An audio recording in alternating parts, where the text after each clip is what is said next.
हम लोग कंटिन्यू कर रहे हैं डेल डॉल्टन्स एटॉमिक थ्योरी, क्योंकि पिछले लेक्चर में यहाँ तक कंप्लीट हो चुका था। एवोगैड्रो के कुछ लॉज थे और कैसे उन्होंने दिखाया कि ये मॉलिक्यूल्स के अंदर एटमिसिटी का एक कॉन्सेप्ट रखा कि किसी भी मॉलिक्यूल के एटम्स भी अलग अलग रिएक्ट कर रहे हैं, तो उसका भी हमें ख्याल रखना चाहिए। और ये हम लोगों ने देखा कि कैसे ये जो ऑक्सीजन मॉलिक्यूल्स के जो एटम थे, इंडिविजुअली जाके हाइड्रोजन के दो मॉलिक्यूल्स के साथ अटैच होके ये एक रिएक्शन करके वाटर मॉलिक्यूल बना रहे थे। ठीक है, तो अब आगे बढ़ते हैं। Dalton's atomic theory. Although the origin of idea that matter is composed of small indivisible particles called atomio, meaning indivisible, dates back to the time of Democritus, who was a Greek philosopher. मतलब कि ये बहुत पुराने जमाने से चला आ रहा है कि हाँ, एटम जो हम देख रहे हैं आज का जो मैटर है, वो छोटे छोटे पार्टिकल से बना है, जो कि इनडिविजिबल है, जो काटा नहीं जा सकता। ठीक है, अब इसे उन्होंने क्या कहा, आ, इसको एक स्ट्रीम लाइन में, या फिर कह सकते हैं कि एक्चुअली प्रूव करने में, व्हाट इज व्हाट, मतलब कि क्या चीज क्या है। हो सकता है उस समय वो लोग जो एटम को कहना चाह रहे हो कि ये इंडिविजिबल है, वो आज के दिन के एटम को ना कहना चाह रहे हो। ये जरा सा फिलोसॉफिकल बात हो गई।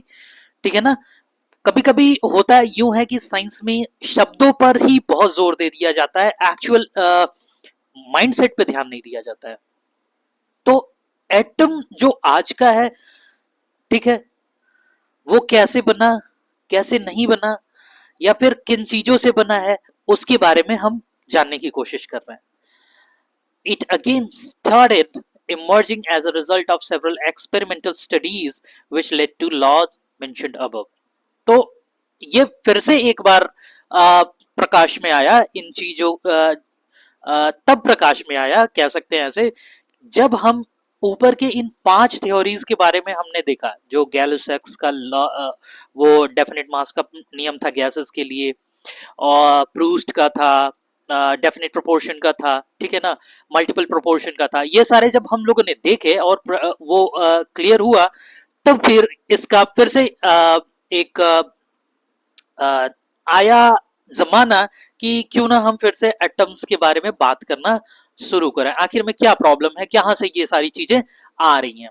ठीक, इन 1808 Dalton published a new system of chemical philosophy. अब एक नया सिस्टम ही इन्होंने एक नींव रखी, जिसमें हम केमिकल्स को एक नए तरीके से देखना शुरू किए। In which he proposed the following: matter consists of indivisible atoms. All atoms of a given element are identical. ठीक है, identical properties including identical mass, atom of different elements and atom of different elements differ in mass. ठीक है, यहां इन्होंने हल्का सा गलती किया। अब देखते हैं क्या गलती होगी आगे, यहां पे आप लोग देख सकते हैं। ठीक है, compounds are formed when atoms of a different element combine in fixed ratio. ठीक है भाई, ये तो बहुत हद तक सही लग रहा है। Chemical reaction involve reorganisation of atoms. ये भी आपने देखा, एवोगैड्रो वाला जब रोल पड़ा कि दो ओ वाले थे, तो ये एक डिवाइड होके दो एच के साथ कंट्रीब्यूट हुआ, तो रीअरेंजमेंट कहीं ना कहीं हुआ है। यहाँ दो ऑक्सीजन थे, यहाँ एक ऑक्सीजन और दो हाइड्रोजन है, तो केमिकल जो नया कंपाउंड बन रहा है उसमें इनका रीअरेंजमेंट हो रहा है। Okay, These are neither created nor destroyed in chemical reaction. मतलब कि mass of definite proportion कह सकते हैं। ठीक है, Dalton's theory could explain the law of chemical combination. जो डाल्टन के थ्योरी थे वो एक्सप्लेन कर सकते थे किसको, केमिकल कॉम्बिनेशन के। However, it could not explain the laws of gaseous volumes. अब ये गैसियस वॉल्यूम्स के जो जो गैसियस वॉल्यूम्स फॉलो कर रहे हैं जो रूल, उनको जरा सा ये एक्सप्लेन नहीं कर पा रहे थे। It could not provide the reason for combining atoms which was answered later by other scientists. ये भी नहीं बता पा रहे थे कि आखिर में वो जो ऑक्सीजन का एटम गया है H2 के पास वो क्यों गया, what were the reason behind that. ठीक है ना, कॉम्बिनेशन तो आप बता रहे हैं कि कॉम्बिनेशन होगा, क्यों होगा, ठीक है, ये सारी चीजें उन्होंने बहुत ज्यादा वो नहीं कर पाया, एक्सप्लेन नहीं कर पाया। अब देखते हैं जरा सा एटॉमिक एंड मॉलिक्यूलर मासेस के बारे में जानने की यहां बताया जा रहा है। After having some idea about terms atom molecules, it is appropriate here to understand what do we mean by atomic and molecular masses.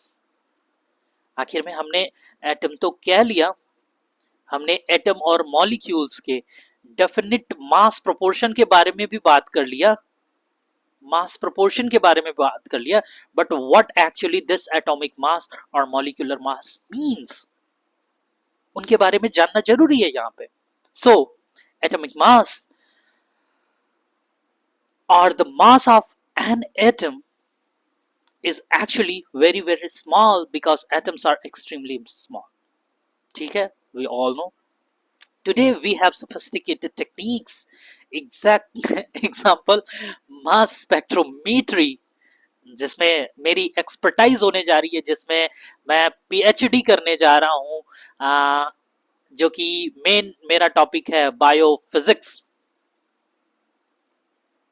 और ये मैं करने जा रहा हूं हैम्बर्ग जर्मनी से। ठीक, तो मेन मेरा काम है मास स्पेक्ट्रोमेट्री में। ठीक है, सो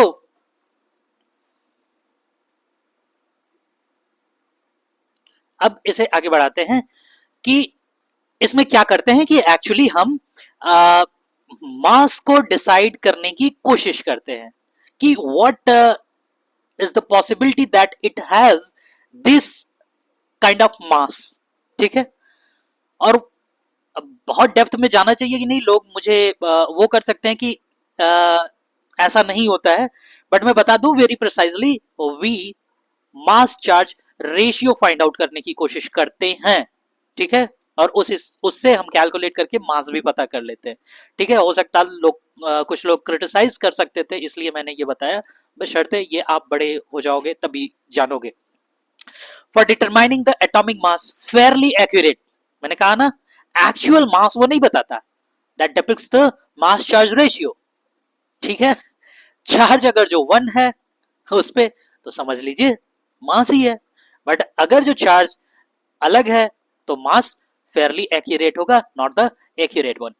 But in 19th century, scientists could determine the mass one of atom relative to another by experimental.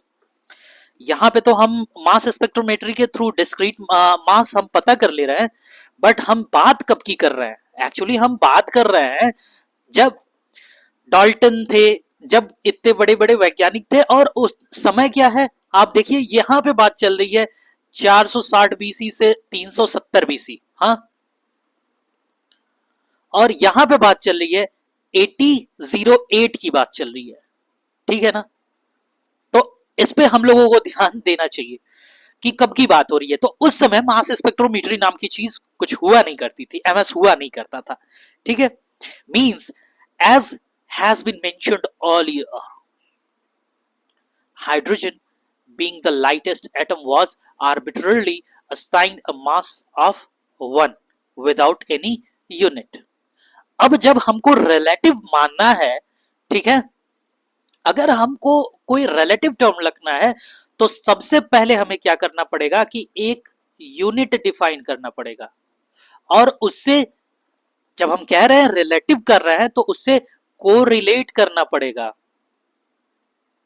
ठीक है, जैसे कि अगर आपको किसी आदमी का वेट पता करना है या फिर किसी और चीज का, आदमी का ही ले लेते हैं एक, तो पहले तो आपको मानना पड़ेगा ना कि मान लो मेरा ही वेट लो कि this sir has unit weight, मतलब कि ये यूनिट वेट है एक्स आदमी या फिर एक्स सर। ठीक, अब जो वाई सर है उनका वेट इतना है, तो अब वो कैलकुलेट करा जाएगा कि इनसे कितने गुना भारी हैं वाई सर। ठीक है ना, तभी आप डिफाइन कर पाओगे। तो उसी तरह से हाइड्रोजन को एक मान लिया गया। अब बताया जाएगा कि कोई भी कंपाउंड हाइड्रोजन से कितना गुना भारी है, क्योंकि ये लाइटेस्ट है तो हल्का होने की बात तो अब कर नहीं सकते। ओह सॉरी, यहां पे बीइंग लाइटेस्ट एटम, जब उन्होंने देखा है कि सबसे हल्का एटम है, इसको माना गया। और फिर उसके बाद बता दिया गया कि इससे कितना गुना भारी है, कितना गुना छोटा है। ठीक है, उस समय की बात है। ठीक, अब फिर जब धीरे धीरे एडवांसमेंट आया तो धीरे धीरे नोटेशंस बदले। So however the present system of atomic mass is based on what is carbon 12 को मान लिया गया। ठीक है, as the standard and has been agreed upon 1961। मुझे याद है ये कहीं कहीं कहीं वो एसआई यूनिट वाले कॉन्फ्रेंस की तरफ तो इंगित नहीं कर रहा है, जो मैंने पिछले लेक्चर्स में बताया है, तो उसे आप देख सकते हैं। Maybe I am not sure, but ये हाँ कहीं ना कहीं स्टैंडर्डाइजेशन के लिए हमें कुछ कॉन्फ्रेंसेस और मिल के एक सहमत तो बनानी पड़ेगी कि हाँ चलो भाई हम कार्बन 12 को ही मानेंगे। ध्यान दीजिएगा कार्बन 12, अभी आगे पता चलेगा कि वाई कार्बन 12 लिखा गया है, स्पेशली 12 क्यों यहां मेंशन करना पड़ा। As the standard and has been agreed upon this, here carbon 12 is one of the isotope of carbon and can be represented at 12 carbon. In this system, carbon 12 is assigned a mass of exactly 12 atomic mass. अब देखिए वहां पे कोई unit नहीं था जब hydrogen की बात हो रही थी। अब यहां पे एक मास रखा गया कि एटॉमिक मास यूनिट।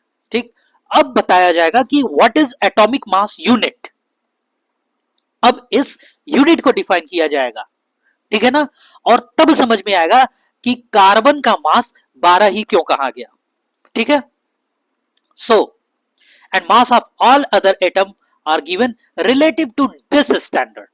तो अब एटॉमिक मास यूनिट के स्टैंडर्ड पे अब और सारे उसको बताया जाएगा। अब कर क्या सकते हैं, जरा सा एक हल्का सा एक वो क्या कहते हैं कॉमन सेंस की बात लगाते हैं, या फिर हल्की सी अपने दिमाग पे जोर देने की बात कर रहा हूं। आप अपने दिमाग पे जोर दीजिए कि अब क्या करने की जरूरत है। पिछले ही वाले में ही बताया मैंने कि आपको एक यूनिट डिफाइन करने की जरूरत होती है। ठीक है, एक यूनिट डिफाइन करने की जरूरत होती है। वहां पे आपने हाइड्रोजन को एक यूनिट मान लिया, अब यहां तो कार्बन का 12 यूनिट ऑलरेडी प्रेजेंट है, तो अब क्या करेंगे, इसको यूनिट में कन्वर्ट करेंगे। अब यूनिट में कन्वर्ट करने के लिए क्या होगा भाई, एक लाना है, किसी के एक भाग को देखना है तो उतने से ही डिवाइड करना पड़ेगा ना। तो अभी बात होगी 12/12 की, और इसको दूसरे लैंग्वेज में लिखा जाएगा, इसको लिखा जाएगा 12th part of carbon atom.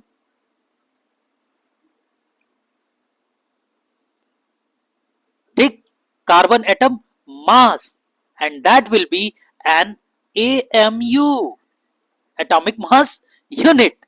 ठीक है ना, अब देखिए atomic mass unit is defined as a mass exactly equal to 1/12 of the mass of the one carbon 12 atom। ठीक है ना, यहां जरा सा और जरा सा 1/12 से ना कंफ्यूज होइएगा। ऑफ ऑफ को हम हमेशा बॉड मास में क्रॉस ही करते हैं ना, x of mass of carbon 12, mass of carbon 12 is 12, that is 1 will be 1 atomic unit। इसको एक यूनिट मान लिया आपने। ठीक है, अब ग्राम की बात आई। अब इस 12 ग्राम कार्बन को कार्बन 12 को जब मेजर किया गया इसके 12 पार्ट को, तो एनालिटिकली इसकी वैल्यू इतनी आई थी और उतना ही 1 AMU के बराबर है, और ग्राम में इसकी यूनिट इतनी आ गई। ठीक है,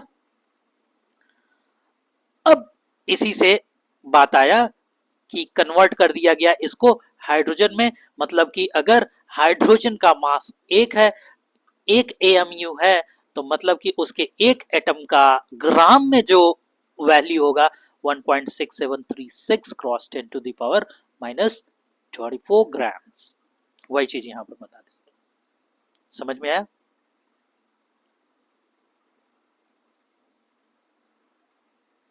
अब in terms of AMU the mass of hydrogen atom, ध्यान दीजिएगा यहां पे डिफरेंस कितना है, हल्का सा डिफरेंस है। अब इसको एएमयू में कन्वर्ट करने के लिए इसको एक एएमयू से डिवाइड किया जाएगा।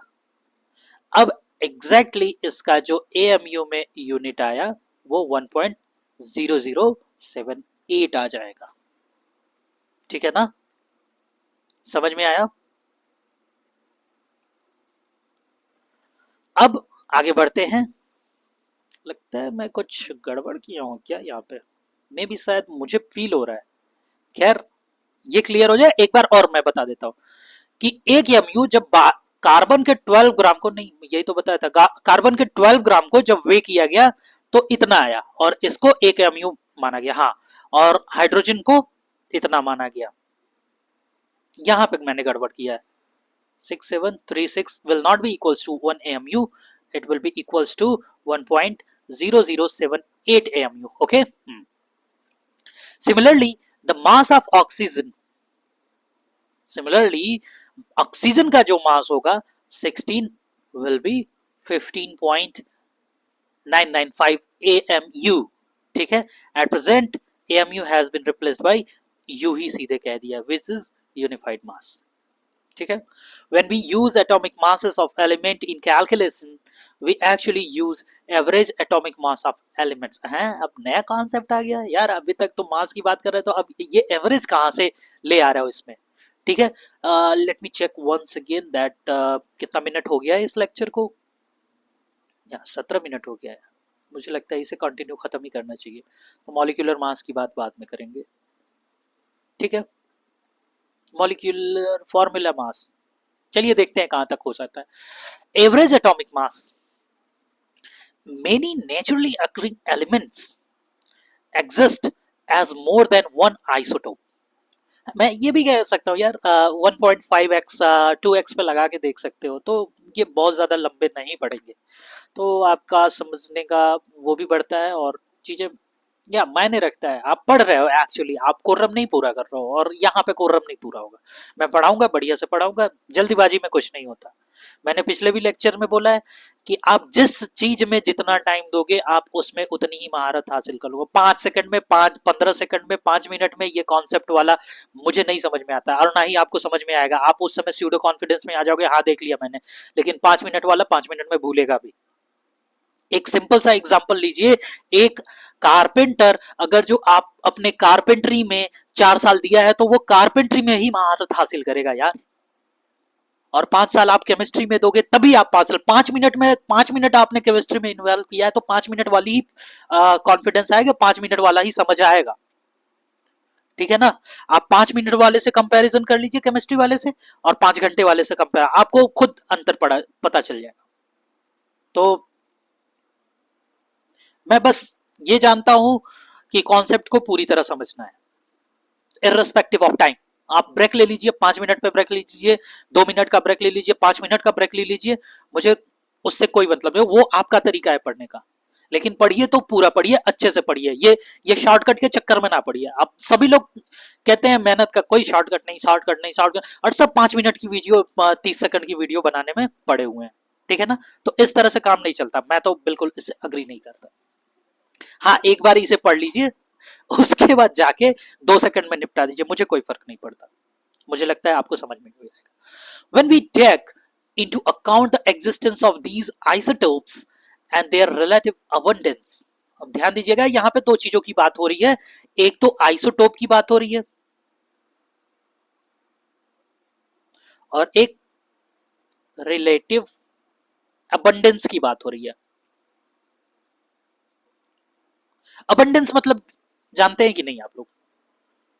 मोस्टली हिंदी मीडियम के बच्चे पता नहीं ये भी समझेंगे कि नहीं। प्रचुरता, ठीक है ना, भाई ये होगा या ये होगा, नहीं, छोटा छोटी ऊ की मात्रा रहेगी। ठीक है, आप मुझसे हिंदी भी पढ़ लीजिए, पढ़ा दूंगा, बशर्ते आपको समझ में नहीं आएगा। ठीक है, क्योंकि मैं हिंदी मीडियम से ही पढ़ा हूँ, मैं बहुत उस तरह से नहीं वो करने वाला। ठीक है, खैर, रिलेटिव, अब रिलेटिव का भी हिंदी बना होगा, सापेक्ष प्रचुरता। तो किसी भी चीज के सापेक्ष इसकी अबंडेंस, इसकी प्रचुरता कितनी है, वो हम देखते हैं, और वो होना चाहिए आइसोटोपी। आइसोटोप का कॉन्सेप्ट मुझे लगता है पीरियोडिसिटी में आना चाहिए, पीरियोडिसिटी में आना चाहिए, यहाँ पे यूज किया गया है। बशर्ते ये जान लीजिए कि जब आइसोटोप की बात हो रही है तो सेम सेम एलिमेंट की बात हो रही है। ठीक, सेम सॉरी, जरा टैब मैं उल्टे हाथ से लिखता हूं और टैब भी हल्का सा तिरछा रखना पड़ता है, इसलिए जरा सा प्रॉब्लम होता है। सो इट इज कार्बन, सब में कार्बन है, बट अबंडेंस किसकी कितनी है? अबंडेंस देखिए, कार्बन 12 की 98.89, दैट इज अगर जो आप राउंड ऑफ करते हैं तो 99% अप्रोक्स जाएगा। 1% कार्बन 13 की है, और एक यहाँ पे मुझे लगता है रेडियो आइसोटोप है, वो उसकी अबंडेंस इतनी कम है, like 2 cross 10 to the power -10। अब इनकी यूनिट क्या हो जाती है? Atomic mass unit is 12, 13 point something, 14 point this AMU में आ जाती है। अब इसको कैसे कर रहे हैं हम एवरेज, इस पे क्वेश्चंस आते हैं, आप ध्यान दीजिएगा कि हमने मिट्टी का एक सैंपल लिया या फिर कहीं से मिनरल का एक सैंपल लिया, उसमें इतना परसेंट ये कार्बन है, इतना परसेंट कार्बन 12 है, इतना परसेंट कार्बन 14 है, तो आप बताइए कि वहां पे कार्बन का एवरेज मास क्या हुआ। इस तरह के क्वेश्चन आते हैं मिला के, आप देखिएगा मिलेंगे, जरूर मिलेंगे, और बोर्ड्स में तो आते ही आते हैं। From the above data the average atomic mass of carbon will be come out to be this। अब इस डेटा का इस्तेमाल करके ये हम एक ले आ रहे हैं कि 0.98892, ठीक है, परसेंट है ना, ध्यान दीजिएगा। अब यहां पे कैसे ये आ गया, परसेंट की बात करी गई है। So in reality the mass will be 98.892 divided by percent. ठीक है ना, इसको जरा सा दूसरे लैंग्वेज में, दूसरे तरीके से रिप्रेजेंट करूं, मुझे लगता है और समझ में आएगा। ठीक है, इनको ही जरा सा इरेज करता हूं, परसेंट, ठीक है ना, मीटर पर सेकंड, यही चीजें लिखी जाती है। ओके, एक minute, someone is knocking the door. So इसका एक्चुअल मास हो जाएगा, जब हम एक एक्चुअल रीडिंग में कन्वर्ट करेंगे, अभी तो ये परसेंट में दिया गया है, तो ये 0.98892 हो जाएगा, वही यहाँ पे लिख दिया गया, और यूनिट कितनी है, इतने मास का। ठीक है, ये हो गया। अब साथ में फिर वही चीज इसके साथ कर लेंगे, वही चीज इसके साथ कर लेंगे, इसमें कर लेंगे तो मुझे लगता है 10 टू द पावर -12 हो जाएगा, या divided by 100 10 to the power 2 will be 10 to the power -2, और -2 -10 विल बी इक्वल्स टू -12। ये याद है कि नहीं, सिग्निफिकेंट डिजिट में आप लोगों ने सीखा है, अब ना याद हो तो रिवाइज जरूर कर लीजिए। हाँ, रिवीजन का भी बहुत बड़ा महत्व है। Similarly, average atomic mass for other elements can be calculated। इसी तरह से और elements के भी calculate किए जा सकते हैं। In the periodic table of the element, the atomic mass mentioned for different element are actually represent atomic average atomic masses। मतलब कि जब आप periodic table में देखते हैं तो ये average atomic masses ही बताए गए हैं उसमें। Means जो यहाँ पे ये बताया गया है, या फिर इसका जो मेंशन होगा, हाइड्रोजन का जो पीरियोडिक टेबल में मेंशन होगा, वो एवरेज बताया गया होगा। ठीक है ना, अब जब एटॉमिक मास पढ़ लिया है हम लोगों ने, तो मुझे लगता है यहीं पे हमें अपना अपना नहीं मतलब मॉलिक्यूलर मास भी कंप्लीट कर लेना चाहिए। तो molecular mass is the sum of atomic masses of element present in the in a molecule. It is obtained by multiplying the atomic masses by each element by the number of its atom and adding them together. इतना lecture क्यों पढ़ना, सीधी सी बात है, element मिलके molecule बनाए हैं, जितने element जिसके सॉरी कैसे इसे रिप्रेजेंट करें, x एलिमेंट 1 मतलब कि एक एलिमेंट का x प्रेजेंट है plus y element 2 plus z element 3, यही कर देना है, ठीक है ना। तो अगर हम ये मेथन का ले रहे हैं तो x एलिमेंट एक किसका, element 1 that is carbon plus 4 element of hydrogen, ठीक है। अब इन दोनों के मास रखिए जरा, तो 1 इंटू 12.011 वही रख दिया गया प्लस 4 इंटू 1.008 ऐड कर लीजिएगा, जितना आएगा वही मास हो जाएगा। इसी तरह से H2O X एलिमेंट 1, तो एलिमेंट 1 हाइड्रोजन है, इसके कितने हैं X 2 है, ठीक है, प्लस 1 क्रॉस ऑक्सीजन, ठीक है, यहां मास 16 हो जाएगा, O को 8 बना रहा था। खैर अब इसको ऐड कर लीजिएगा आप लोग, बात वही है, ठीक है, इतना ही है इसमें concept. Formula mass, some substances such as sodium chloride do not contain discrete molecule as their constituent unit.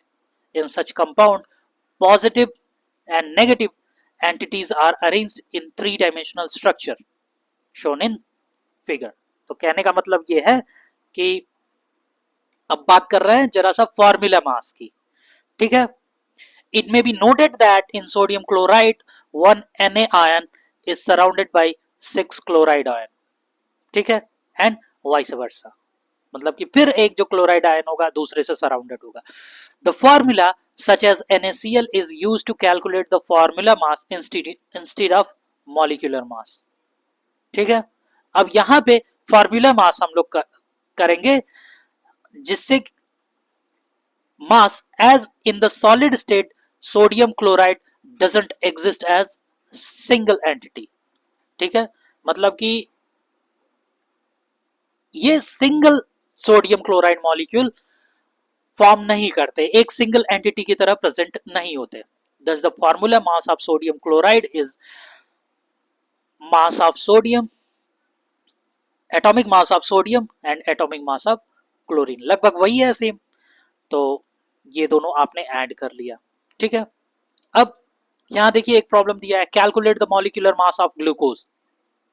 वही काम करना है कि mass of element 1 that is element 1 इसको मान लीजिए, एलिमेंट 2 इसको मान लीजिए E2, ये E3 हो गया, ठीक है, और जितने जिसके हैं फैक्टर्स उतने x y z और सबको अलग अलग मल्टीप्लाई करके ऐड कर दिया, ठीक है ना, इस तरह से आप कर लेंगे। अब आता है केमिस्ट्री का सबसे तगड़ा कॉन्सेप्ट, मोल कॉन्सेप्ट, जो कि अगले लेक्चर में हम करेंगे और बहुत ही मजा आने वाला है अब मोल कॉन्सेप्ट में, क्योंकि बहुत ही शानदार होता है इसमें। मोल कॉन्सेप्ट हो गया, स्टैक्योमेट्री कॉन्सेप्ट हो गया, वो बहुत ही मजे से समझ, और स्पेशली मैं जिस रीजन की बात कर रहा हूँ वहां पे केमिस्ट्री तो ऐसे धाराशाही हुई पड़ी है, specially mole concept and stoichiometry etcetera, जिसको वहां पे 2-3 पीढ़ियों से बर्बाद करके रखा गया है। तो वहां पे अब ये न्यूली इंट्रोड्यूस होगा, और प्लीज कुछ भी करें ना करें, इस लेक्चर को अगर आप अपने फ्रेंड्स को शेयर कर सकते हैं, मोल कॉन्सेप्ट वाला स्पेशली मैं कह रहा हूं, तो ये बहुत ही तगड़ा कॉन्सेप्ट बिल्ड करेगा। आधे घंटे हो चुके हैं, अब इस लेक्चर को एंड करते हैं और मिलते हैं अगले लेक्चर में, बहुत ही मजा आने वाला है। ओके।